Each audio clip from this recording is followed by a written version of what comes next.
بسم الله الرحمن الرحيم. السلام عليكم ورحمة الله وبركاته. مباراة الأهلي وإنبي. أدخل معاكم على التقييمات بسرعة كده.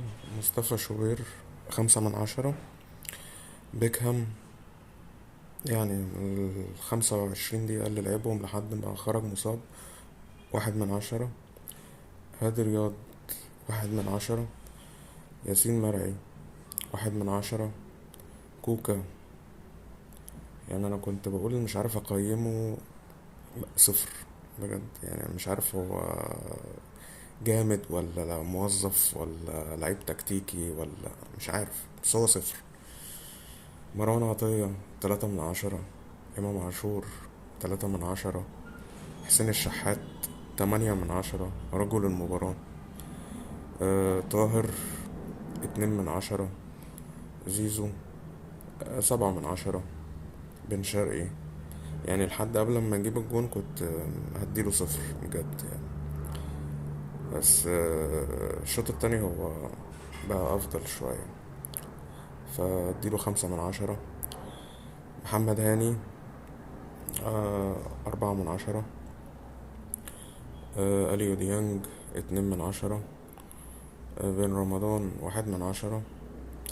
مروان عثمان 0، ويحلق شعره 0، ويرجع سيراميكا في أسرع وقت ممكن بجد.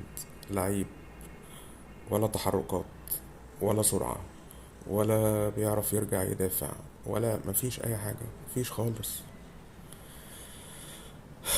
عمر سيد معوض يعني مش هقيمه لأن هما يعني يعتبر نزل آخر 10 دقايق، غير ان هو لعيب صغير، بس هو يعني عمل اسيست لإمام عاشور، فدي حاجة كويسة يعني.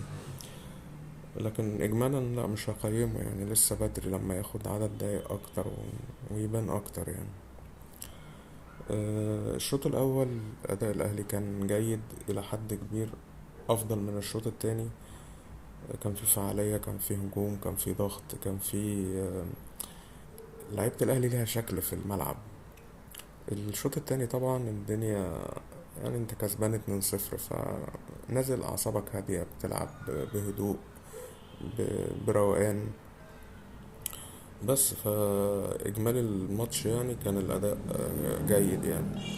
بس وربنا يكرم ان شاء الله في ماتش المصري يعني. بس واللي فيه الخير يقدمه ربنا بقى بخصوص موضوع الدوري يعني. الموضوع صعب دلوقتي. بس السلام عليكم.